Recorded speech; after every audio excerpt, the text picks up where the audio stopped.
dia ada special power contohnya, ataupun dia rasa dia lebih hebat lah compare dengan orang lain.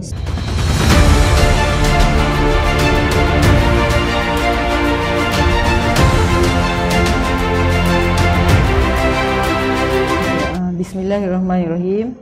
Assalamualaikum warahmatullahi wabarakatuh dan salam sejahtera kepada hadirin, hadirat dan pendengar-pendengar sekalian.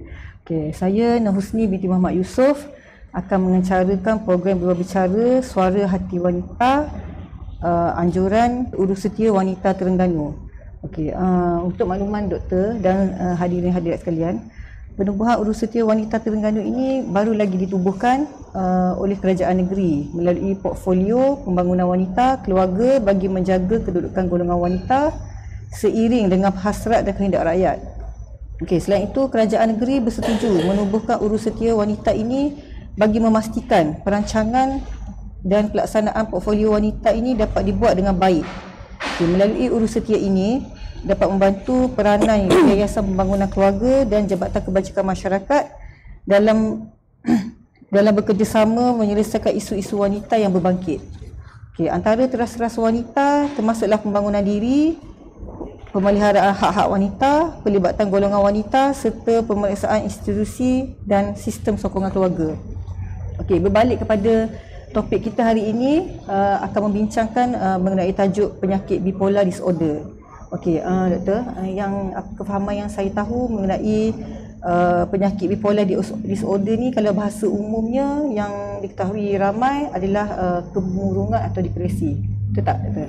Okey, kemurungan atau gangguan mental ni akan menyebabkan tempoh jangka panjang yang berlaku pada seseorang tu. Antara simptom yang biasa dihadapi oleh individu yang menghidapi penyakit bipolar ni, dia akan rasa kesedihan melampau, dia akan mendiamkan diri, menangis, selalu menangis, berkurung dalam bilik, dia memandang negatif pada diri sendiri, akan mencirikan diri sendiri dan paling maksimum dia akan membunuh diri. Seperti yang banyak kita baca-baca dalam kes kat media, selepas pandemik COVID-19 ni ramai orang buat keputusan membunuh diri sebab dibuang kerja, hilang pendapatan, lepas tu masalah keluarga. Okey, so saya ingin bertanyakan beberapa soalan kepada doktor. So terlebih dahulu saya ingin memperkenalkan panel jemputan kita pada hari ini, iaitu Dr. Nur Sohana Sainal. Beliau merupakan doktor yang bertugas di Jabatan Persekitaran Hospital Sultanah Nur Zahirah dalam unit sekretari. Okey. Doktor bertugas di Jabatan Sekretari ini dah menetap, dia ditinggal di Terengganu selama setahun. Okey, so beliau merupakan garuda Universiti Melaya dan berkhidmat untuk mengatasi pesakit bipolar ini di kalangan masyarakat kita pada hari inilah. Okey, saya ingin bertanyakan beberapa soalan kepada doktor mengenai penyakit bipolar ni. Okey, doktor.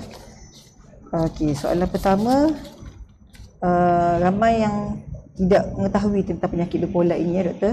Boleh doktor terangkan apakah yang dimaksudkan dengan bipolar dan tanda-tanda penyakit ini? Okey, terima kasih Puan Husni. So tadi Puan Husni ada cerita sedikitlah tentang bipolar kan, tapi dia kurang tepat sikitlah informasi tu actually. So bipolar ni kalau kita tengok nama dia sendiri pun, bi selalunya maksudnya dua lah, polar tu macam kutub, so dia dua kutub. So apa yang kita maksudkan dengan dua kutub ni, dia macam ada kutub utara dengan kutub selatan. So depresi tu salah satu komponen dalam bipolar lah. So depresi ni, bila depresi mood kita low kan, so kita anggap ini macam kutub selatan lah. Okey, lagi satu komponen adalah manic. Manic ni dia macam kutub utara lah. Okey, so kalau kita tengok di worldwide lah, kalau bipolar ni effect around 0.3 to around 1.5% of world population. Okay, so saya share sikit lah tentang komponen yang pertama, iaitu manic. So manic ni dia kita anggap kutub utara sebab dia simptom dia macam hyper lah. Okay, so dia kena ada mood symptom. So pesakit yang manic ni mood dia sama ada terlalu happy, dia tak ada sebab pun untuk dia happy, tapi dia terlalu happy. Ataupun dia irritable, dia cepat marah, sikit-sikit melenting, sikit-sikit cepat marah, okay. And then dia persistent for 1 week. Sorry, 1 week duration lah, okay. So and then tak ada reason lah kenapa dia orang nak cepat marah ni, okay. And then dalam masa yang sama, selain mood symptom ni pun mungkin masyarakat sekeliling ke ataupun orang-orang sekeliling boleh perasan lah, mereka ada macam tiba-tiba banyak bercakap, dia talkative lah daripada biasa kan. Mungkin sebelum ni dia jenis macam pendiam, tak banyak cakap kan, tapi tiba-tiba macam banyak bercakap, and then dia macam very confident kan, tiba-tiba banyak idea. Okay, ini pun gejala-gejala manic lah, okay. And then mungkin mereka jadi over friendly, jadi peramah. Okay. And then ada sikap-sikap yang macam agak impulsif lah. Contohnya dia ada spending spree. So spending spree ni maksudnya dia macam jadi boros berbelanja lah. Dia beli barang yang tak perlu pun, tapi dia berbelanja duit yang banyak. Okay, ada pesakit saya yang sampai perlu berhutang RM10,000, RM20,000 guna credit card sebab boros berbelanja ni. Okay. And then mereka pun rasa macam sebab dia hyper kan, mood dia terlebih, so dia rasa macam tak perlu tidur. So dia tak nak tidur, tapi malam-malam tu dia buat banyak aktiviti lah. Contohnya masa malam tu lah dia nak bersihkan rumah, ataupun masa tu lah dia datang banyak idea nak melabur ke, ataupun idea untuk projek dekat tempat kerja ke, okay. So masa orang lain tengah tidur, tapi diorang time tu lah dia sangat hyper lah. So dia rasa macam banyak bertenaga nak buat banyak benda, okay. Kalau yang tahap teruknya, mungkin mereka pun boleh ada delusi lah. Delusi ni maksudnya kepercayaan yang tak benar. So contoh untuk pesakit yang manic ni, mungkin dia ada delusi yang dia ada special power contohnya, ataupun dia rasa dia lebih hebat lah compare dengan orang lain. So antara delusi yang agak common lah untuk pesakit mania ni, contohnya mereka rasa mereka boleh sembuhkan orang yang sakit, ataupun mereka rasa mereka ni utusan daripada Allah. Okay. So itu dah tahap yang agak teruk lah. Okay, so itu yang manic lah. Okay, so yang manic ada agak jelas lah ya. Okay, saya nak explain pasal yang depression pula lah. So yang kutub selatan ni, so saya nak share pasal yang kutub selatan pula, iaitu depression. So depression ni dia perlu ada mood symptom juga, jadi dia macam opposite lah daripada manic kan. So orang yang ada depression ni dia merasa murung, rasa sedih, susah hati, mood dia low. Okay, pun dia tak ada yang sebab yang perlu menyebabkan dia rasa susah hati itulah, tapi dia rasa susah hati berterusan, okey, untuk at least sekurang-kurangnya 2 minggu. Okey, dalam masa yang sama, selain mood symptom ni, mereka pun ada gejala-gejala yang lain lah. Contohnya kalau macam manic tadi, dia tak nak tidur kan, tapi yang depression ni dia nak tidur tapi dia tak dapat nak tidur, dia susah nak tidur. Okey, ataupun mungkin bila dah tidur tu dia terjaga, bila dah terjaga tu susah nak tidur balik. Okey, and then mereka cepat rasa letih. Okey, lepas tu susah nak concentrate untuk buat apa-apa kerja, kurang minat untuk buat apa-apalah. So mungkin kalau macam pelajar kan, diorang dah rasa tak ada minat nak pergi kelas, so asyik berkurung dekat dalam bilik sahaja. Okey, ataupun orang yang bekerja ke pun dah tak ada minat nak pergi kerja lah. So mungkin MIA, tak datang kerja kan. And then bos kena carilah, kena call lah. Okay, and then mungkin kalau macam suri rumah, mereka dah tak ada minat untuk buat kerja-kerja dekat rumah tu. So mungkin anak-anak pun terbiar, keadaan rumah pun macam bersepah ke, sebab bukan dia malas, tapi dia sendiri rasa letih, rasa tak ada minat nak buat apa-apa. Okey, lepas tu kalau contohnya sebelum ni mungkin mereka suka keluar berjalan ke kan, ada hobi masing-masing, tapi kalau pesakit yang murung ni, mereka dah tak ada minat lah untuk buat apa-apa aktiviti yang sebelum ni mungkin mereka minat. Okay. And then yang macam tadilah Puan Husni cakap, sampai satu tahap kalau dah teruk sangat, mereka mungkin ada dah terfikir macam dah tak guna nak hidup lagi dekat dunia ni, okay, and then mungkin ada fikiran untuk mencederakan diri sendiri, okay. Jadi kalau boleh kita tak nak sampai ke tahap macam tu lah, okay. Jadi sebab tu penting kalau kita kenal pasti tanda-tanda awal sebelum mereka ni ada gejala macam tu yang nak mencederakan diri tu, okay. Sebab kalau dah ada gejala nak mencederakan diri tu actually dah tahap yang severe lah, dah tahap yang teruk. Okey. Soalan seterusnya doktor, okey, apakah langkah pertama yang patut kita lakukan apabila terkena bipolar ni? Okey. Jadi selalunya bipolar ni dia jarang, kalau contoh kalau manic lah kan, jaranglah pesakit tu dia sedar sendiri. Selalunya orang sekeliling yang sedar. Dan contohnya macam sebelum ni pendiam tapi tiba-tiba dia bercakap banyak, ataupun sebelum ni jenis macam pemalu kan, tiba-tiba dia macam banyak idea pula kan, terlebih rajin daripada biasa. Okay, jadi selalunya orang sekeliling lah yang perasan. Okay. And then kalau yang tahap yang depression pula, kalau dia dah perasan macam dia dah memang rasa sedih hari-hari, nak buat kerja pun dah tak ada minat, dah tak boleh nak concentrate. Jadi apa yang mereka patut lakukan, kena minta bantuan lah, kena share masalah dengan orang ahli keluarga ke, dengan kawan-kawan ke, okay? Kena tahulah limitasi, sebab kalau pendam seorang-seorang pun masalah takkan selesai kan. Jadi kena minta bantuan yang pakar, okay? So sama ada pergi ke mana-mana lah, klinik kesihatan ke, klinik swasta ke, okay? Pergi ke hospital ke, okay? Untuk dapatkan bantuan sebelum jadi lebih teruk lah. Okey, soalan yang seterusnya doktor. Okey, adakah penyakit ini berkemungkinan untuk berulang kembali? Ya. Okey, kalau sebab kalau dah dapatkan rawatan daripada doktor kan, okay, kita akan startkan rawatan, akan startkan ubat, okey. Tapi kalau contohnya pesakit tak makan ubat lah, okay, tak datang temu janji, memang boleh berulang lagi, okay. Even kalau contohnya lah, kalau mungkin episod yang pertama kan mungkin yang tak berapa teruk kan, kalau yang tak berapa teruk ada kemungkinan dia datang and then dia hilang sendirilah, okay. Tapi kalau tak dapatkan rawatan yang selanjutnya, mereka boleh dapat lagi simptom yang sama, and then episod yang kedua tu mungkin lagi teruk daripada episod yang pertama. Jadi kalau dah ada tanda-tanda tu, jangan biarkan sahaja. Okay, salah satu tanda dia macam kalau semakin teruk tu macam mana tu doktor? Okey, mungkin episod pertama tu kan, mungkin contohnya kalau manic lah kan, mungkin dia cuma talkative saja, and then dia lebih rajin daripada biasa, tapi lepas beberapa hari simptom tu hilang. Tapi episod yang kedua mungkin lagi teruk sampai dah tahap dia ada yang delusi tadilah, dia dah percaya dia ada special power ke, ataupun dia boleh mengubati orang lain yang sakit ke lah, contohnya kan, sampai ke satu tahap mereka boleh jadi agresif lah.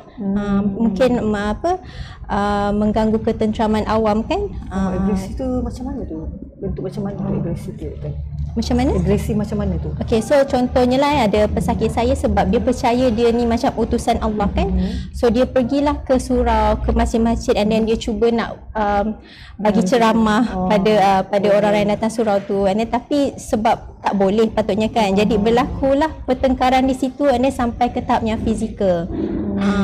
Okay, and then lagi satu kan, sebab yang kalau pesakit yang manic ni, mereka kan ada irritable mood kan, jadi dia ada cepat marah. Jadi mungkin perkara sikit-sikit saja menyebabkan mereka cepat marah. Kalau yang tahap teruk, mereka mungkin boleh sampai ke tahap agresif lah. Jadi itu yang teruk. Okey, soalan yang seterusnya, okay, saya tanya, dari segi perubatan, macam mana untuk memulihkan penyakit ini? Dari segi ubatan atau terapi? Okay, so actually dua-dua ni work hand in hand lah, okay. So untuk pesakit bipolar, mereka memang memerlukan rawatan, perubatan. Jadi ada banyak ubat yang kita boleh offer lah untuk pesakit ni. Jadi sometimes mungkin ubat yang pertama tu kurang sesuai, jadi tak apa, kita still perlu datang rawatan, okey. Kalau ada apa-apa masalah kena bagi tahu doktor, okey. And then mungkin kita perlu try ubat yang kedua ke. Ada patient ubat ketiga baru sesuai, okey. Jadi jangan putus asa lah, kalau ada apa-apa masalah kena jumpa dengan doktor, kena bagi tahu doktor, okey. Itu dari segi ubat-ubatan lah. Dalam masa yang sama pun memang ada terapi lah untuk pesakit bipolar ni, okey. Contohnya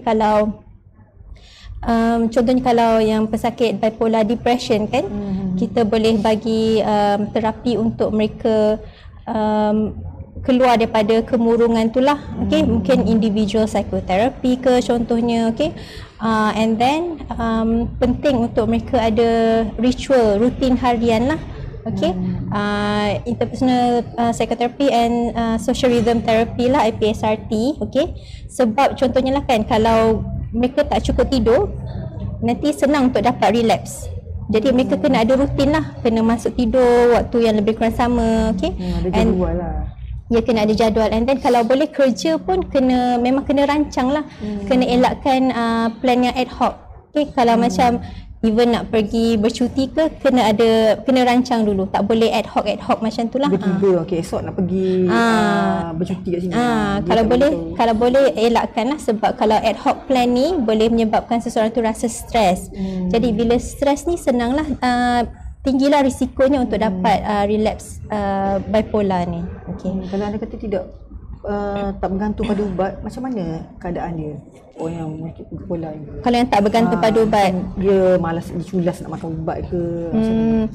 Okay, sebab sakit bipolar ni actually lagi baguslah kalau ada ubat sebab dia dikira yang major psychiatric illness jugalah. Okey, jadi kalau yang mungkin rasa yang cepat susah nak ingat kan, kadang-kadang terlupa makan ubat kan, memang rasa ataupun rasa leceh kena makan ubat hari-hari. Okey, boleh discuss dengan doktor sebab kita ada ubat suntikan juga.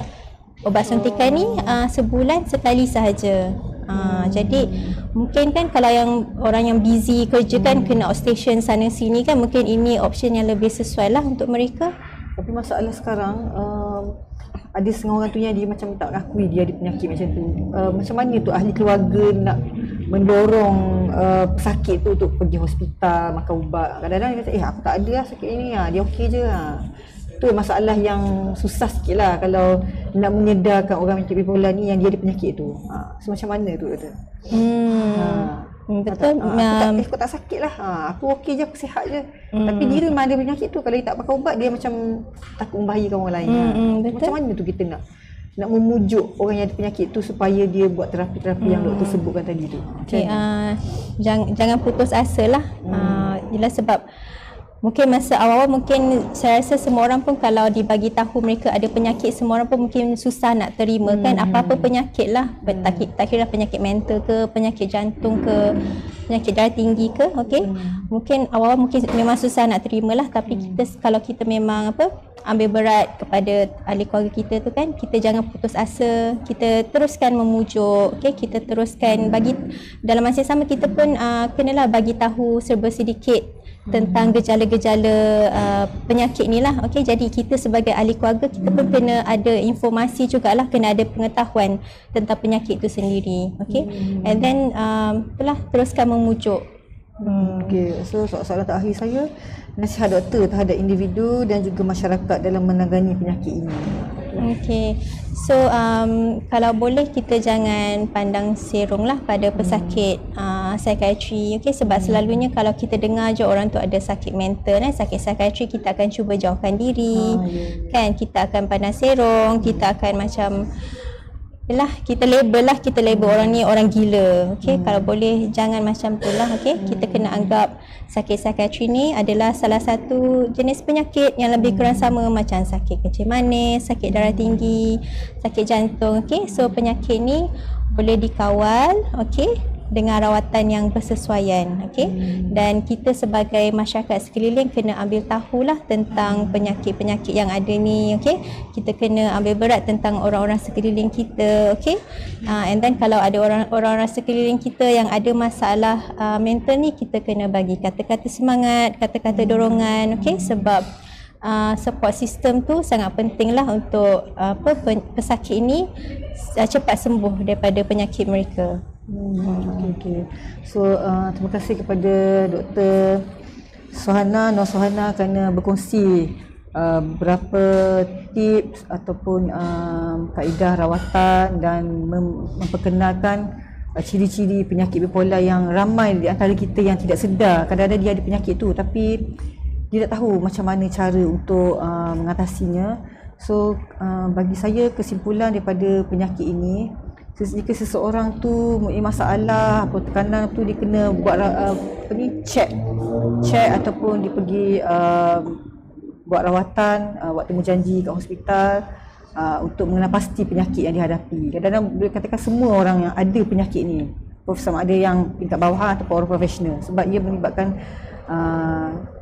psikologi, mental. So selain pada kesedaran diri sendiri, sokongan daripada keluarga dan masyarakat juga memainkan peranan kepada orang yang ada penyakit ni. Jangan bagi dia stres. So jangan bagi hiburkan dia jadi pendengar yang setia. Sebenarnya dapat merawat orang yang bipolar ni supaya dia lebih tenang dan dia percaya dengan diri dia sendiri. Sebab kata-kata semangat ni daripada orang rapat, ahli keluarga ni sangat penting untuk merawat orang-orang yang bergejala penyakit bipolar ni. Terima kasih di atas perkongsian Dr. Nur Suhana Sainal daripada Jabatan Sekretari HNNZ kerana berkongsi mengenai penyakit bipolar ini kepada umum ya. Okey, seterusnya kita akan mendapat sedikit penjelasan daripada Ustazah Yang Mulia Cik Engku Khairunisa binti Cik Engku Rozali mengenai penyakit bipolar ini, macam mana untuk merawat dari segi spiritual.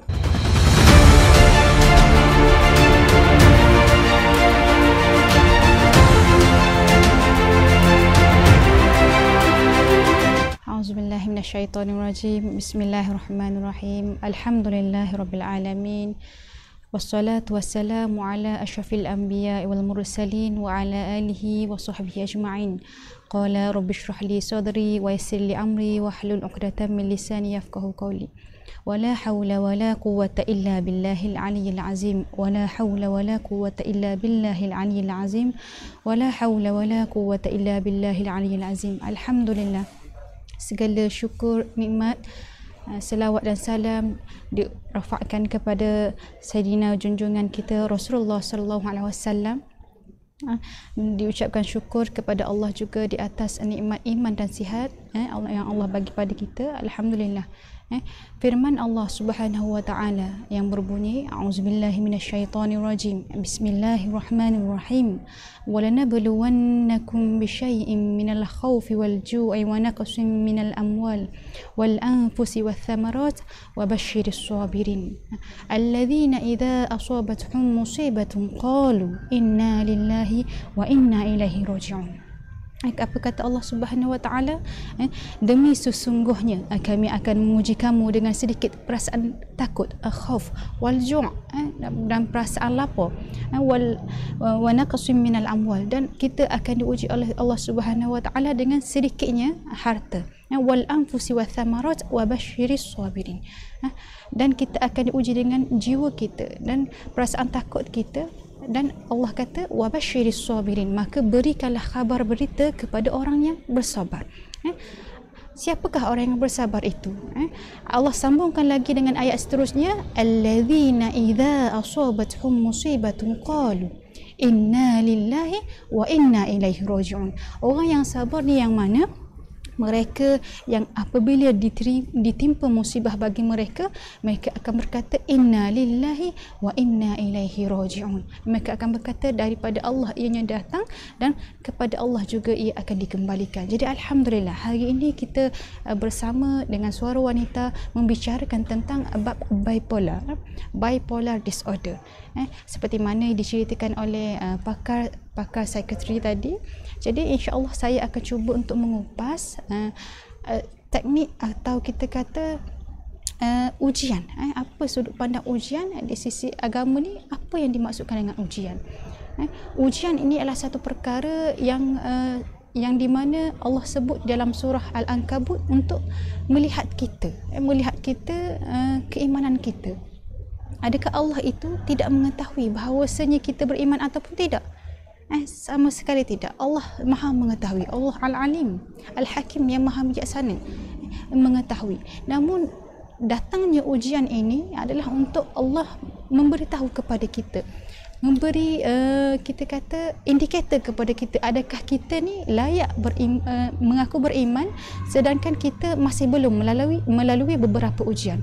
Jadi ujian ini menurut kata ulama mengkelaskan ujian ini antara sebab atau kita kata turunnya ujian kepada seseorang manusia, kepada seseorang hamba untuk menguji antara tiga, untuk memberi kepada kita antara tiga. Yang pertama, sama ada ujian itu datang daripada Allah untuk menghapuskan dosa-dosa kita. Yang pertama. Yang kedua, datangnya ujian kepada kita untuk menaikkan darjat kita sebagai seorang hamba. Yang kedua. Dan yang ketiga, sebab apa hadirnya ujian Allah Subhanahu Wa Taala kepada kita ni adalah untuk kita mendapat pahala sabar. Sabar, apa itu sabar? Sabar ini kita menahan segala ujian yang sampai kepada kita. Dan sabar ni berlaku bila mana? Sabar berlaku bila mana ada ujian. Dan tidak kita katakan aku dapat pahala sabar hari ini kerana aku makan nasi dengan sabar. Tidak. Sabar ini, pahala sabar hanya akan dapat bila ada ujian kepada kita dan kita datang sabar. Kita sabar. Maka bila kita bersabar, ketahuilah bahawa di sisi Allah telah tercatat di sisi Allah pahala atau darjat bagi kita untuk pahala sabar. Ingat, saya ingin nukilkan kata-kata Rasulullah mengenai ujian ini. Apa kata Nabi tentang ujian? Inna aizamal jaza ma'a aizamal bala. Sesungguhnya datangnya besarnya ganjaran bagi seseorang itu datang bersama dengan ujian yang sangat besar. Jadi jangan kita rasa rungsing, jangan kita rasa resah dengan ujian yang datang pada kita, ujian penyakit seperti mana yang doktor cerita tadi, masalah-masalah bipolar dan masalah-masalah yang lain. Sebenarnya ia adalah satu perkara yang sesuai dengan kesanggupan kita, bertepatan dengan firman Allah Subhanahu Wa Taala dalam surah Al-Baqarah. Allah mengatakan la yukallifullahu nafsan illa wus'aha, dan Allah tidak membebani seseorang hamba itu melainkan sesuai dengan kesanggupan dia. Jadi ujian bagi kita, ujian penyakit, ujian kesakitan, ujian hidup kita yang datang sebenarnya telah Allah tapis mengikut kesanggupan kita.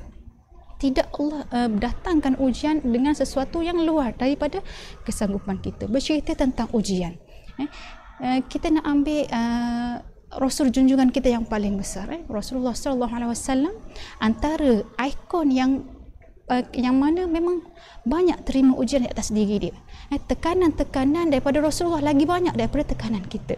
Jadi kita tengok sirah Rasulullah orang yang pertama semasa masih lagi dalam kandungan, Allah menarik nyawa ayahnya masih lagi dalam kandungan. Dan apabila Nabi dilahirkan, Nabi tanpa ayah, Nabi keluar daripada perut ibunya, Nabi disusukan oleh orang lain, dibawa berjalan pula ke kaum Bani Sa'ad, disusukan pula oleh Halimatus Sa'diyah selama 2 tahun.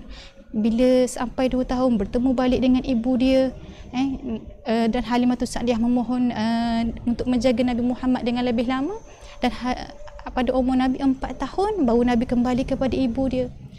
Umur Nabi 6 tahun Nabi kehilangan ibu, dan pada umur 8 tahun Nabi kehilangan datuk. Jadi ini cerita satu persatu kesinambungan bagaimana seorang Allah mempersiapkan seorang Nabi, junjungan kita, Nabi yang sangat hebat ini, dengan pelbagai ujian. Kerana apa? Kerana ujian itulah yang mematangkan, ujian itulah yang memberi Nabi persiapan untuk menghadapi ujian yang sangat besar. Bagaimana dakwah Rasulullah setelah Nabi diutuskan menjadi Rasul, bagaimana Rasulullah mendapat tentangan yang hebat atau kira daripada mana? Di Makkah Nabi sampai diancam bunuh. Bila Nabi dalam peristiwa Nabi sebelum berhijrah ke Makkah, sebelum berhijrah ke Madinah, bagaimana Nabi menerima ujian, dan akhir sekali Allah menguji lagi Nabi Muhammad setelah beberapa tahun berdakwah. Allah menarik nyawa yang paling Nabi sayang, iaitu Sayyidatina Khadijah dan Sayyidina Abu Talib. Sayyidina Abu Talib. Jadi ini adalah antara kita kata ujian yang diterima oleh Rasulullah. Jadi Rasulullah sendiri seorang Nabi, seorang Rasul kesayangan Allah pun tidak sunyi daripada ujian, apatah lagi kita. Jadi sebenarnya datangnya ujian ini bersama dengan kasih sayang Allah Subhanahu Wa Taala. Seperti mana yang saya sebut tadi, inna aizamal jaza ma'a aizamil bala. Datangnya ujian, kata ganjaran yang besar ini untuk orang yang menghadapi ujian yang sangat besar. Jadi dalam kitab Mukhasyafatul Qulub oleh Imam Al-Ghazali mengkelaskan sabar. Jadi kita bercerita tentang wabasyiris sabirin. Bagi orang yang sabar ni dia Allah kata beri berita gembira kepada orang yang sabar. Sabar menurut Imam Al-Ghazali dia ada 3 dalam kitab Mukhasyafatul Qulub. Pertama, sabar dalam melaksanakan taat. Sabar dalam kita menunaikan sembahyang, menunaikan segala perintah Allah Subhanahu Wa Taala. Yang kedua, sabar. Sabar dari sudut meninggalkan larangan Allah Subhanahu Wa Taala. Allah larang kita apa? Allah tak bagi kita buat apa? Kadang-kadang benda tu suka untuk kita buat sebab perkara yang buruk ni lebih disukai oleh nafsu, betul? Kita suka nak buat, tapi Allah kata jangan buat. Maka kita sabar. Sabar kita melaksanakan larangan Allah Subhanahu Wa Taala. Dan yang ketiga, sabar ketika bencana ataupun sabar ketika dihinggapi ujian. Jadi antara ketiga-tiga ni kita kata okey, kita boleh check sama ada kita melalui tak. Okey, pertama ya ada aku lalui, yang kedua ya aku lalui, yang ketiga ya aku lalui. Jadi sabar yang ketiga inilah adalah sabar peringkat kita, yang mana orang-orang yang ada penyakit, orang-orang yang ditimpa ujian ada penyakit keluh kesah, penyakit kencing manis, penyakit macam-macam penyakit, dan bila sampai kita ujian itu kepada diri kita, kita bersabar. Maka ketahuilah pahala bagi bersabar ini sangat-sangat besar. Jadi begitulah kita kata antara maksud yang dimasukkan dengan sabar dan ujian. Alhamdulillah, setiap kali ditimpa ujian, sebenarnya itu tanda Allah nak tengok kita, Allah nak dengar kita mengeluh, Allah nak dengar kita mengadu kepada Dia. Allah rindukan suara kita. Ketahuilah kita ni adalah insan yang dalam kasih sayang, dalam perhatian Allah Subhanahu Wa Taala. Masya Allah. Jadi alhamdulillah, kadang-kadang kita tidak nampak hikmah di sebaliknya, sebab kita ni mata yang tidak nampak. Kita tidak nampak perkara yang ghaibiyat, kita tak nampak. Sebenarnya kalau contoh, salah satu contoh, sebenarnya orang yang dah mati di alam kubur, sebenarnya roh mereka ada di situ. Cuba bayangkan kalau kita nampak, mesti yang bertempiaran kita lari kan. Tapi begitulah hikmah bagi ujian yang Allah bagi kita nak nampak. Tapi suka untuk saya sebut satu lagi firman Allah menceritakan tentang sesuatu perkara yang berbunyi a'udzubillahi minasyaitonir rajim. وعسى أن تكرهوا شيئا وهو خير لكم وعسى أن تحبوا شيئا وهو شر لكم والله يعلم وأنتم لا تعلمون. Kira-kira wa'asa kita rasa macam perkara tu kita tak suka. Boleh jadi perkara yang kita tak suka itu wahwa khairul lakum, sebenarnya baik untuk kamu. Wa'asa an tuhibbu syai'an, kita rasa kita suka sesuatu, sebenarnya boleh jadi itu perkara yang buruk untuk kamu. Wallahu ya'lamu wa antum la ta'lamun, sesungguhnya Allah itu mengetahui dan kamu tidak mengetahui. Jadi ini adalah indikator bagi kita menunjukkan bahawasanya setiap perkara yang berlaku ada hikmah di sisi Allah Subhanahu Wa Taala, dan tak dapat tidak bagi kita seorang hamba untuk kita balik semula. Inna lillahi wa inna ilaihi raji'un. Daripada Allah kita datang dan kepada Allah kita kembali. Jadi setiap perkara, setiap penyakit akan ada penawar dia. Jadi suka untuk saya sebutkan sedikit dapatan saya melalui kajian. Saya juga mengkaji tentang anxiety, bipolar, dan kebanyakan daripada mereka menunjukkan satu natijah, apabila kita balik kepada agama, dia lebih mudah untuk kita sembuh. Antara salah satu cara, saya ada merujuk seorang doktor, dia kata apabila ada penyakit, dia akan datangkan ubat, dan nasihat dia sebenarnya ubat yang paling utama ialah balik kepada Allah. Cuba kita di samping ubat-ubatan yang kita dapat, kita amalkan perkara yang boleh menjadi pendinding kita. Apa itu? Yang dicadangkan oleh doktor tersebut, pertama ruqyah. Ruqyah ini boleh kita dapati dalam apa-apa YouTube pun ada, dalam buku pun ada, dalam risalah-risalah pun ada. Manzil. Yang kedua manzil. Selain daripada ruqyah yang boleh kita datangkan ketenangan bagi hati kita, tidaklah kita katakan orang penyakit mental ni tidak tenang, tidak. Tapi cara untuk kita mendapat lebih ketenangan, antara pertama ruqyah, yang kedua manzil, yang ketiga kita boleh amalkan maksurat supaya boleh menjadi pendinding bagi diri kita agar kita lebih kuat kekuatan dalaman kita, kerana hati yang kuat, dalaman yang kuat akan menghasilkan jasad yang sangat sihat. Jadi apa yang baik itu datang daripada Allah, apa yang buruk itu datang daripada saya sendiri. Jadi pesan saya kepada semua pesakit ataupun yang menderita bipolar, masalah-masalah tekanan jiwa, ketahuilah bahawasanya Allah merindui suara kita semua. Allah sayang kepada kita dan inilah salah satu cara untuk Allah kembalikan kita kepada Dia, insya-Allah. Ini sungguh-sungguh banyak hikmahnya. Jadi sama-samalah kita menjadikan diri kita atau memikirkan, meletakkan diri kita ni adalah seorang yang sangat beruntung. Mudah-mudahan ujian yang datang ini lagi memberi kita satu penilaian positif untuk diri, untuk kita akan datang, insya-Allah. Jadi apa yang baik itu datang daripada Allah, apa yang buruk itu datang dari saya sendiri. Minta maaf atas segala keterlanjuran kata. Quli qouli hadza wa astaghfirullahal azim li wa lakum. Assalamualaikum warahmatullahi taala wabarakatuh.